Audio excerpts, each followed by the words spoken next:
ભરૂચમાં college road પર Dwarkadhish hotel પર છૂટી કાચની બોટલ, ખુરશી અને કચરા પેટીથી મારામારી કરી ધીંગાણું કરનાર ભાજપના યુવા ઉપપ્રમુખ પ્રજ્ઞેશ પટેલ સહિત 12 લોકોની થઈ ધરપકડ। પ્રાપ્ત માહિતી અનુસાર કોલેજ રોડ પર આવેલ દ્વારકાધીશ રેસ્ટોરન્ટ પર મારામારી કરવાના ગુનામાં પોલીસે યુવા ભાજપના ઉપપ્રમુખ સહિત 12 લોકોની ધરપકડ કરીને કાયદેસરની કાર્યવાહી હાથ ધરી છે।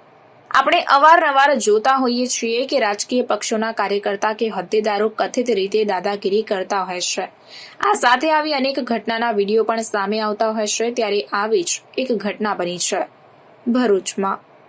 વાસ્તવમાં ભરૂચના કોલેજ રોડ પર આવેલ દ્વારકાધીશ રેસ્ટોરન્ટ પર મારામારી કરવાના ગુનામાં પોલીસે યુવા ભાજપના ઉપપ્રમુખ સહિત કુલ 12 લોકોની ધરપકડ કરીને કાયદેસરની કાર્યવાહી હાથ ધરી છે।